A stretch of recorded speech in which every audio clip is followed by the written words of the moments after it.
Hanya dengan dua Tapi partai kan Li politik. Rosman ini bukan politisi dari Ya, awal ya. Dia kan birokrat. dari birokrat ya di Maros ya. Ya, Ah, pertanyaan publik pasti bertanya, siapa sih di belakang atau tokoh-tokoh siapa yang yang berpengaruh sehingga hampir 6 partai ini ya, didapatkan rekomendasinya atau dukungannya, Kak? gitu. Ya, jadi dengan terbaginya menjadi dua kubu ini sebenarnya ada bandwagon effect. Iya, ya. Seperti yang tadi kita sudah diskusikan sedikit, eh, kekuatan ini hanya terbagi menjadi dua kubu dengan kekuatan tidak imbang kalau di atas kertas secara pembagian parpol.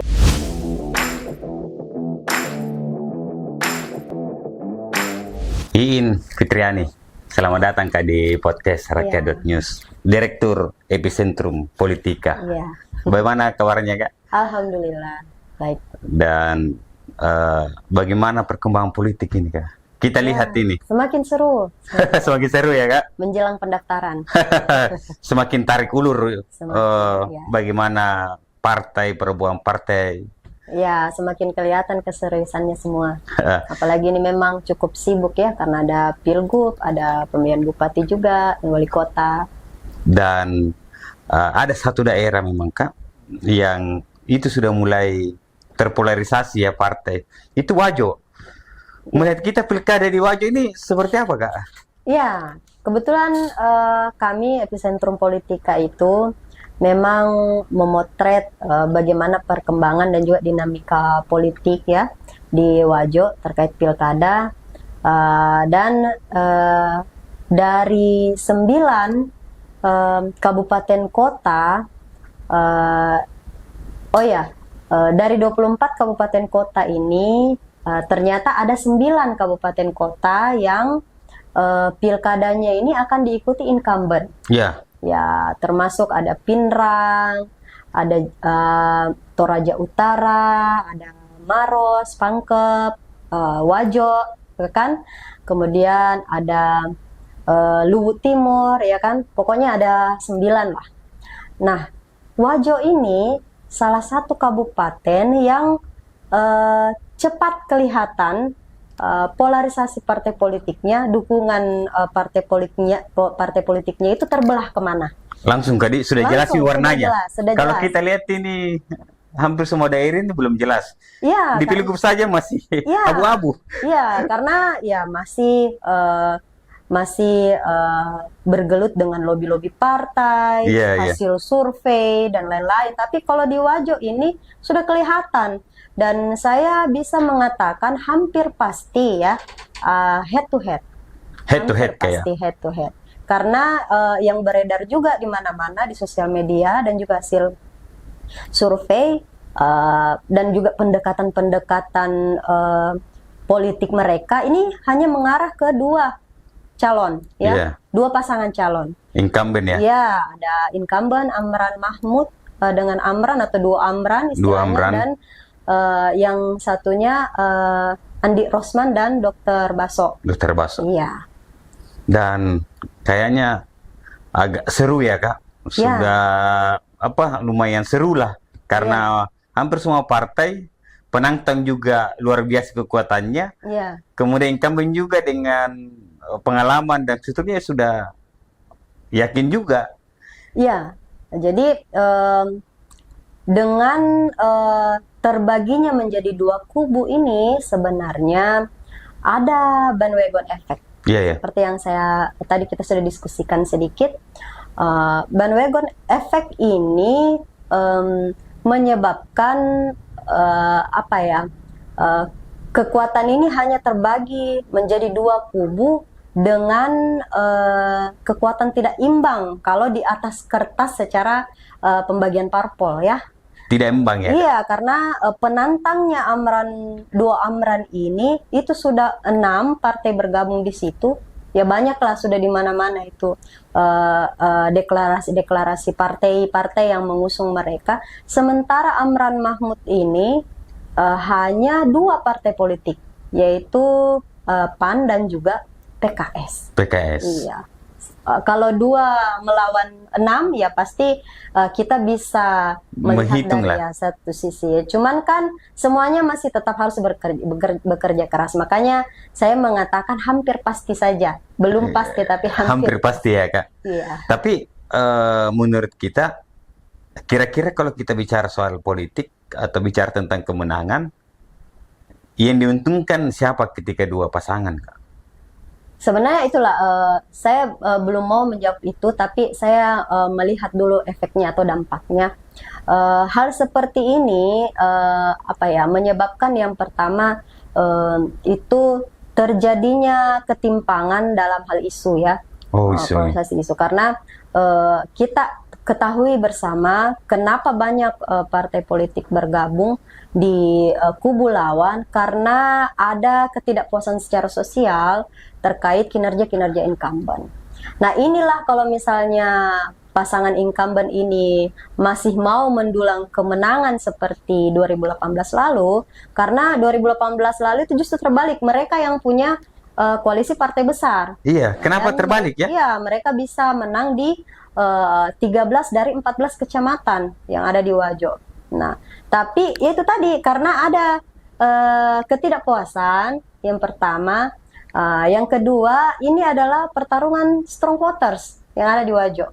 Dengan berhasilnya Andi Rosman ini melobi Gerindra yang sebagai partai politik penentu di Wajo dan berhasil partai pemenang dan juga berhasil melobi Dr. Baso di Wajo, dia jadi memiliki strong voter saingan yang dimiliki oleh kubu Duo Amran.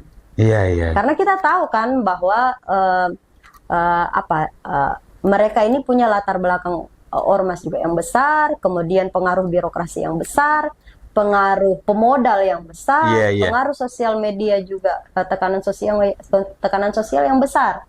Nah, sehingga bisa dikatakan memang Andi Rosman ini cukup berhasil membranding dirinya sebagai penantang yang sepadan. Iya. Kalau kita lihat di beberapa daerah, kan biasanya ya yang memborong partai ini incumbent. Ya, makanya itu jadi. Kalau di Wajo terbalik, Pak, penantang yang borong partai. Ya, oke. Makanya itu harus jadi studi yang betul-betul dikerjakan secara serius oleh kubu Duo Amran ini kalau masih mau menang seperti 2018 lalu, karena prediksi kita kalau keadaannya tidak berubah, ini kalaupun mereka menang tipis. Kalaupun mereka menang tipis. Sulit untuk menang dengan selisih yang besar seperti dulu. Dan tapi kan sekarang politiknya berkembang, Kak. Biasanya caleg baru yang baru terpilih itu biasanya mesin politiknya itu masih panas, Kak. Secara logika kita bahwa suara partai, anggota kursi partai ini juga menentukan. Karena kami lihat saja di lapangan hampir pasti bahwa caleg yang dilantik nanti di bulan bulan 9 ya, bulan 10 ya. Jaringan-jaringannya masih ada, masih dirawat. Dan itu juga membahayakan incumbent sih, karena masih melihat juga seperti itu. Ya, kalau hal seperti itu, makanya tadi saya ada kata-kata di atas kertas. Karena memang itu berbanding lurus ya. Yang menentukan sekarang adalah bagaimana hasil pemilu 2024. Iya.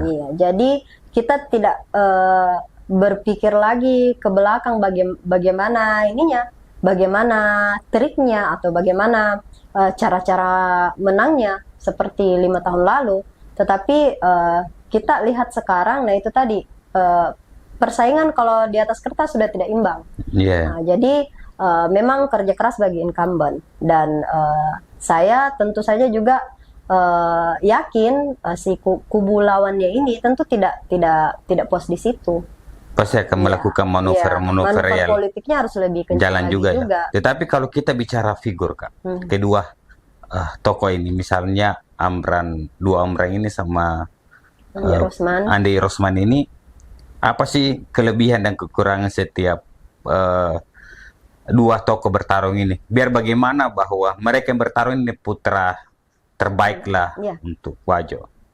Saya kira kalau berbicara kekurangan dan kelebihan itu bisa dikatakan masing-masing orang pasti punya. Iya, pasti punya. Ya, incumbent ya pasti kita mau bilang pengalamannya ada. Iya. Ya, kalau penantang ya tadi saya sudah bahas bahwa dia sudah bisa saya katakan cukup berhasil memposisikan dirinya sebagai penantang yang sepadan.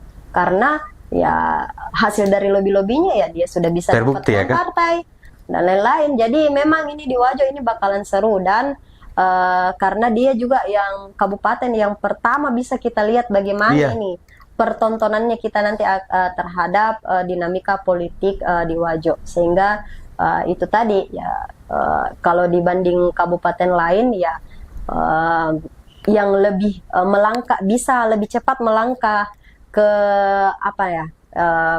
mencari pola-pola pemenangan yang sudah bisa dikatakan stabil ya mungkin di Kabupaten Wajo.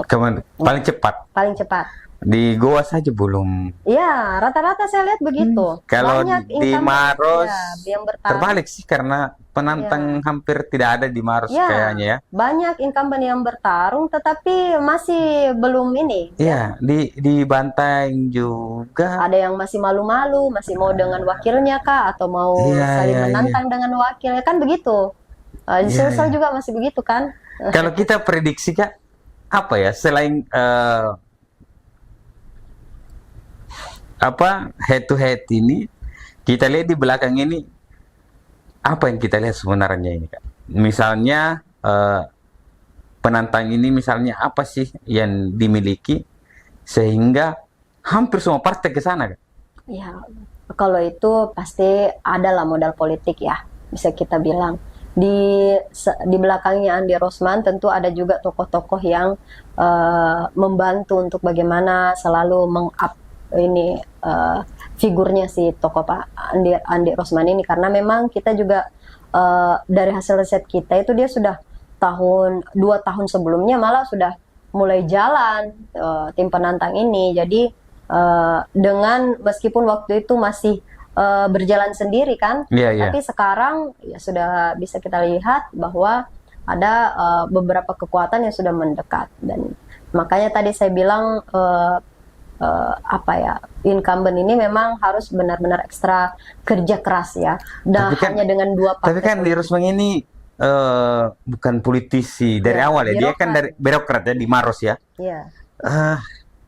Pertanyaan publik pasti bertanya, siapa sih di belakang atau tokoh-tokoh siapa yang berpengaruh sehingga hampir 6 partai ini didapatkan rekomendasinya atau dukungannya Kak? Itu tadi karena itu sudah pekerjaan yang sudah lama dia ini kan, sudah lama dia upayakan, sudah 2 tahun sebelum pilkada. Kalau yang kelihatannya ya kita tidak tahu, siapa tahu sudah sejak tahun 2019 mungkin sudah berupaya membangun ini namanya di Wajo karena memang coba jalan-jalan ke Wajo memang bahkan sebelum pemilu sudah banyak kan baliho-baliho beliau seperti itu. Tapi kalau bagaimana kalau grassroots Kak? Jaringan, tentunya kan ya namanya bupati ini kan jaringan struktural pemerintahnya kan masih makanya tadi saya bilang ini menjadi pertarungan strong voters karena Duo Amran dia punya strong voters juga yang mulai dari dia bertarung dulu kan Amran Mahmud pernah bertarung juga dan kalah. Nah, jadi di situ sudah 3 kali periode dia mencalonkan diri sebagai bupati, dia punya strong voters di situ.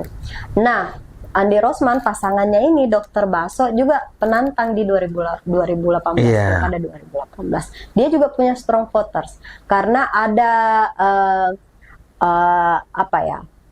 pertarungan itu strong voters itu ada birokrasi, ada ormas, ada latar belakang lain, pemodal juga yang memang sudah dari dulu melekat dengan mereka. Jadi apalagi Dr. Baso ini orang Golkar ya kan. Kemudian selain Golkar itu kan kita ketahui sudah lama juga menjadi salah satu partai penguasa di Wajo. ya Iya, kan? iya. Dan Wajo itu branding partai berbasis agama juga kuat. Kuat Nah ya. ini Pak Amran punya strong voters di PAN, apalagi ada PKS juga bergabung di situ. Nah di kubu sebelahnya ada PKB, ada P3, nah, itu kan. Nah, jadi itu semua bisa ini jadi kekuatan yang saling Iya, iya. menantang nanti, memburu bagaimana merebut suara pemilih di Jadi Kabupaten berarti kalau Wajo. kita bicara popularitas sudah dua-duanya ini Dua-duanya. sama-sama kuat ya, terbukti Ya, dengan mampu meskipun elektabilitas dari incumbent Duo Amran ini masih tinggi. Iyalah Kak. Ya, Kira-kira kalau penantang apa sih harus mereka lakukan untuk melawan incumbent misalnya? ya memastikan dukungan partai politik yang 6 itu, karena pendaftaran ini kan semakin dekat. Jangan sampai ada manuver politik, ada perubahan polarisasi partai politik. Iya, Itu iya. masih bisa terjadi. Wah, itu bahaya ya, Kak. Nah, masih bisa terjadi. Makanya dia harus menjaga, kemudian ya mulai melakukan pemetaan yang lebih matang. Karena ya luar biasa, saya tadi mengatakan bahwa di 2018 Amran Mahmud ini, Duo Amran ini berhasil menang 13 dari 14 kecamatan. Jadi itu menjadi PR bagi penantangnya incumbent. Berarti di Wajo ini ada 14 kecamatan. kecamatan ya. Ya. Kalau penglihatan kita ini kecamatan-kecamatan mana yang menurut kita bisa berpengaruh dalam memenangkan misalnya? Jadi, saya kira kalau untuk itu masih terlalu dini ya. Masih dini ya. Iya, karena itu tadi ini kan baru yang terlihat di permukaan adalah dukungan partai. Masih dukungan ya. Iya, jadi dukungan partai ini masih bisa diolah. Biasanya sampai pemilihan itu November itu masih bisa berkali-kali berubah. Masih berubah ya, Kak? Iya. Kalau partai-partai pemenang di Wajo apa saja, Kak? Gerindra. Selain Golkar. Oh, Gerindra tinggi juga ya? Gerindra 8 kursi kalau saya tidak salah. Gerindra 8? Iya, kemudian disusul oleh PAN, partainya incumbent. Iya, iya. Kalau saya tidak salah 6 kursi. Iya. Tapi ketua DPR? Ketua DPR dulu PAN, mungkin yang nanti ini akan diambil oleh Gerindra. Diambil oleh Gerindra. Makanya saya tadi mengatakan bahwa Gerindra ini menjadi partai penentu di sehingga bisa menyebabkan bandwagon efek itu tadi, partai-partai kecil yang lain, kursi yang lain bisa. Psikologi Gerindra sebagai partai pemenang ini kan baik mempengaruhi masyarakat, apalagi politisi ya, namanya pemenang kan punya struktur juga. Ya pasti masih ada pengaruh dari bagaimana pemenangan 2024 kemarin dari pusat sampai ke daerah, dan itu pasti akan berupaya dipertahankan. Pasti ya Kak, pasti dipertahankan sehingga bisa. Makanya mereka sangat hati-hati untuk menentukan figur yang mau dia usung di Pilgub maupun Pilbub. Dan Andi Rosbang ini berhasil meraih rekomendasi Gerindra. Ya. Dan itu yang membuat hampir mungkin semua partai ngikut kalau menurut saya begitu ya. Kalau menurut saya seperti itu. Apalagi kalau Gerindra dengan Golkar ini menyatu, berarti koalisi nasional ini sampai ke Wajo juga kayak. Iya. Meskipun ada PAN ya keluar ya. Di situ. Ya, PAN dengan PKS saja berdua untuk Pilkada Wajo kali ini. Iya. Pasti mereka juga masih berharap akan terjadi manuver-manuver politik ya. Pasti ya. Tapi kalau kita masih ada terlintas pikiran kayaknya ada guncangan atau ada tsunami. Ada guncangan tapi kecil untuk merubah pergerakan partai politik yang sudah timpang antara 6 dan 2 ini. Pasti hanya sedikit saja yang bisa berpengaruh. Tapi menurut kita, kenapa incumbent ini, dua Amran ini gagal mengkomunikasikan partai, sedangkan incumbent ini punya kekuatan, punya struktural, hampir kalau kita survei pasti dia teratas. Tapi kenapa tidak mampu meraih partai misalnya Gerindra dan lain-lain? Menurut kita apa yang? Iya, tadi saya sudah mengatakan bahwa ada ketidakpuasan pertama terhadap kinerja dari incumbent selama mengawal pemerintahan. Yang kedua, karena mereka juga kan memimpin itu di saat COVID ya. Jadi anggaran mungkin untuk pemerintahan waktu itu tidak bisa diimbangi dengan program yang sudah mereka janjikan. Kemudian yang kedua, memang sangat liar di media maupun di masyarakat tentang bagaimana ketimpangan tersebut dijual, isu tersebut dijual, gitu kan. Jadi semuanya terpolarisasi yang menyebabkan ada kubu yang puas, ada kubu yang tidak puas. Nah, sehingga kubu yang tidak puas ini mau mencari sosok yang lain. Nah, Andi Rosman berhasil lah untuk muncullah Andi Rosman ini sebagai sosok baru yang meyakinkan, yang mampu merubah Wajo misalnya. Tapi kan lumrah saja ya, setiap pilkada, perhelatan pilkada ya pasti begitu. Tidak mungkin incumbent ini disukai 100%. Pasti ada penantang-penantang yang diharapkan. Karena kalau tidak ada penantang seperti itu tidak seru rasanya pilkada ya. Tapi kayak ini kan berlebihan juga kan. Ya. Berlebihannya karena hampir suara-suara partai, apalagi daerah, tidak mampu mengkondisikan partai-partai tersebut. Tapi kan di balik itu kan, mungkin kan biasanya di daerah ini Kak, mantan wakil bupati atau tokoh-tokoh masyarakat itu banyak juga pengaruhnya mungkin ya. Menurut kita di Wajo, tokoh-tokoh masyarakat ini ya, masih punya peran nanti atau seperti apa Kak? Iya, kalau di Wajo itu pengaruh tokoh itu sangat besar. Karena termasuk yang berbau-bau religius itu sangat berpengaruh. Kalau di Wajo sih ada beberapa beberapa kelompok masyarakat yang memang dia di akar rumput, memang ciri khasnya memang seperti itu. Dan kalau ciri khas secara religius itu kedua-duanya ini sudah mendapatkan itu, karena Pak Amran tadi saya bilang punya latar belakang juga, background dari ormas yang besar juga, penantangnya juga. Sebab PKB juga kecenderungannya sekarang ke penantang ya, Andi Rosman. Nah, itu juga punya background ormas yang besar juga ya, karena tentu anggota-anggotanya atau kelompok-kelompok masyarakatnya itu sampai ke akar rumput pasti akan berlomba untuk saling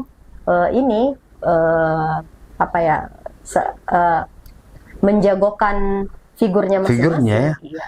Nah, yang saya takutkan adalah irisan atau kerasnya pilkada ini akan sangat terasa karena head to head. Iya, pasti peluangnya ada yang seperti itu ya. Iya. Karena 2013 juga sempat ada ribut-ribut soal pilkada juga di Wajo. Tapi insya Allah sih kalau kita lihat ya, head to head ini hanya persaingan politik ya seperti pada umumnya saja di permukaan, tidak sampai yang bagaimana. Karena kita tentu juga berharap masyarakat cukup cerdas untuk menentukan pilihan yang tepat. Iya, itu yang penting juga kami sampaikan, bahwa politik kan kalau istilahnya beberapa kepala daerah, siapa bupati itu sudah takdirnya, Mi. Ya. Tidak usahlah kita saling bermusuhan dan lain-lain. Nah, selain itu Kak, pertanyaan saya lagi soal Pilkada Wajo. Kemudian kalau yang sebelumnya lawan petahana ini siapa Kak? Pak Dokter di 2018, Dokter Baso dengan Pak Anwar Sadat kalau tidak salah. Itu tagline-nya Baraka waktu itu. Baraka. Ini incumbent waktu itu Pak Mase. Kalau ini tagline-nya Pak Mase dan Ar-Rahman. Jadi tetap religius. Jadi tetap semua punya tagline religius. Pakai tagline religius yang diwajib. Tapi selain itu Kak, menurut kita komunikasi apa yang harus mereka lakukan ketika misalnya head to head misalnya Kak? Ya begitu, karena yang sekarang yang paling karena ini kan cukup heboh ya setelah terpola 6 lawan 2 dukungan partai.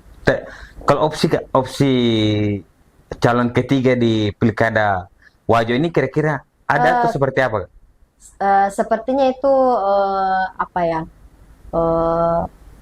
saya mau mengatakan itu mustahil terjadi. Karena kemarin ada yang berupaya untuk maju lewat jalur independen, tapi sampai penutupan tidak berhasil untuk memenuhi persyaratan tersebut. Itu tadi karena partainya sudah menentukan masing-masing bergabung ke koalisi yang besar, maka peluang untuk terjadi 3 calon tidak ada ya Kak. Ya. Dan meskipun saya saya tidak mau melampaui, saya hanya bisa mengatakan saat ini hampir pasti head to head. Head to head ya. Iya. Karena biasanya kalau skenario kita bicara yang pada umumnya ya Kak. Pada umumnya kalau skenario head to head itu kan yang jalan skenario-nya adalah penantang. Tapi kalau misalnya skenario banyak calon, yang jalan skenario-nya adalah petahana. Ini terbalik juga. Ini perlu dipertanyakan juga kenapa seperti ini. Karena kalau kita lihat di beberapa daerah, kalau kita lihat misalnya Maros, ya Maros sekarang ya sampai sekarang mungkin kemungkinan kota kosong. Yeah. Dan ya di daerah lain juga akan seperti itu. Nah, harapan kita nanti di Pilkada Wajo seperti apa? Ya, apapun yang sudah partai politik ini sudah di atas kertas menentukan dukungan, dan antara penantang dan juga incumbent ini sudah masing-masing bersiap dengan bagaimana pertarungan ke depannya.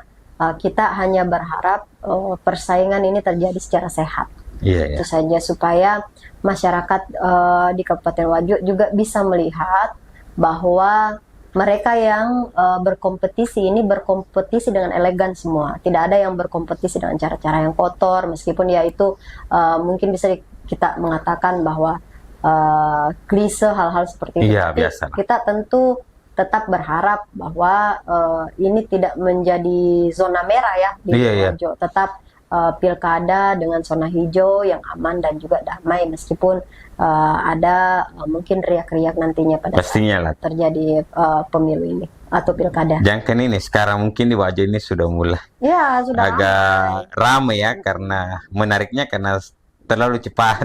Pilgub saja sekarang masih bingung posisi 1, 2, dan 3 ini masing-masing pondasinya sudah kelihatan. Iya, kalau di Wajo pondasinya dan musuh partainya, dan menariknya Wajo ini karena sudah ada surat tugas. Istilahnya tinggal disahkan mami ini. Iya. Terakhir Kak, pertanyaan saya, apa sih yang dimiliki kandidat siapa namanya? Apa yang dimiliki Andi Rosman dan Andi Baso ini? Dr. Baso ini sehingga semua partai merapat ke dia. Ya itulah kan pasti didukung oleh lobby-lobby politik mereka juga, bagaimana komunikasi mereka ke pusat, karena kalau misalnya kemarin Gerindra ini sebagai penentu dia tidak mau pusing, mungkin lari ke incumbent saja yang sudah nyata petahanan. Nah, tetapi karena lobby politiknya jalan, dan juga ada beberapa modal politik lain yang mempengaruhi, sehingga dan ini juga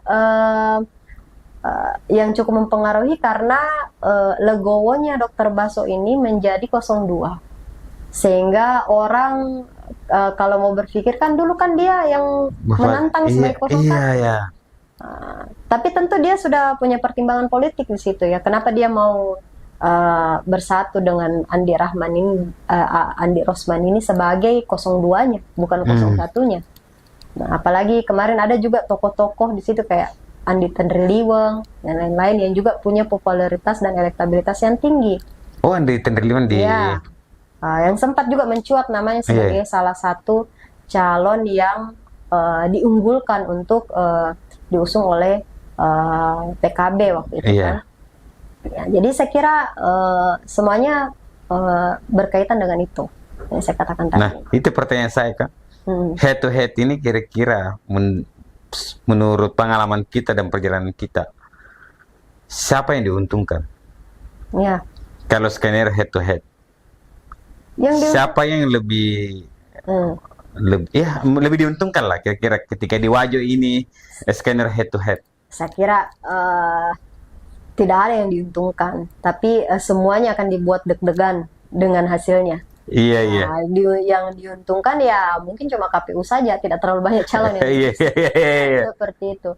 Jadi saya kira begitu sih, karena kita tidak bisa melihat keuntungan ini sebagai hal yang teknis sih, karena masih ada banyak sekali hal politik di belakang yang berpengaruh dan juga bagaimana reaksi sosial terjadi.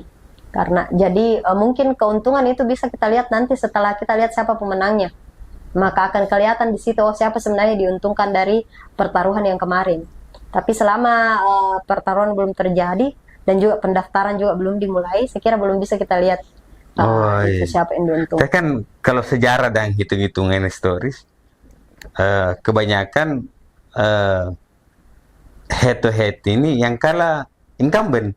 Ya. Bagaimana menurut itu, Kak? Ya begitulah, karena makanya itu tadi yang menjadi menarik di awal kan saya katakan, dari 9 kabupaten yang dipotret oleh Epicentrum Politika, ternyata Kabupaten Wajo ini yang incumbentnya maju ini itu yang paling pertama kita lihat terdeteksi dukungan partainya. Iya. Ya, jadi itulah semua kenapa bisa menariknya lari ke situ semua tadi yang sudah kita sampaikan. Dengan kekuatan-kekuatannya seperti itu. Nah, tentunya ini hanya mengawal head-head. Nanti kita update lagi soal Wajo ya.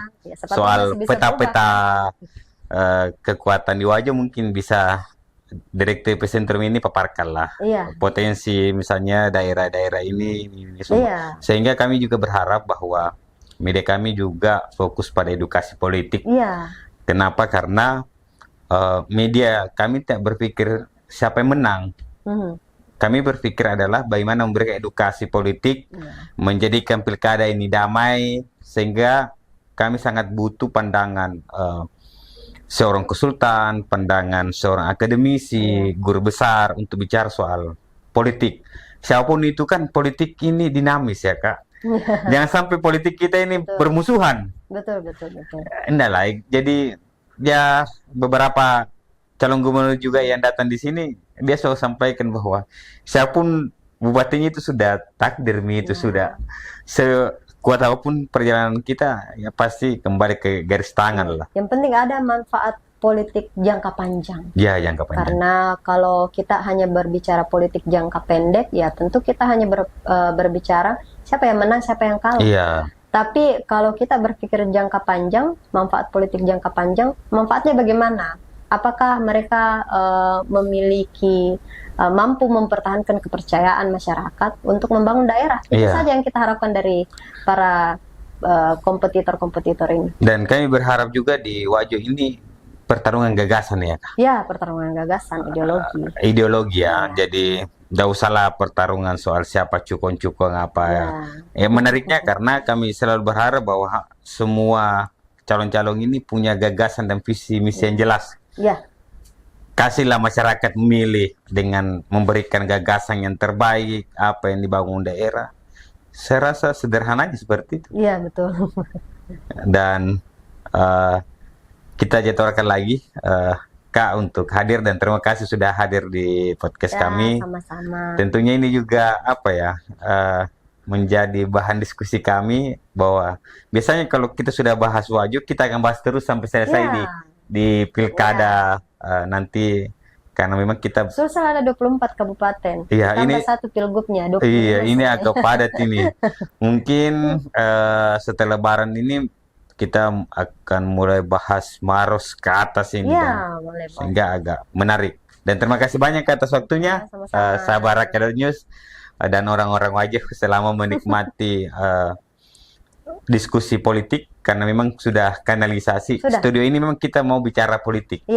Sehingga memang kita memberikan gagasan, edukasi politik, siapapun itu, ya tentunya kita berharap politik ini damai dan bisa terlaksana dengan baik. Assalamualaikum warahmatullahi wabarakatuh. Waalaikumsalam.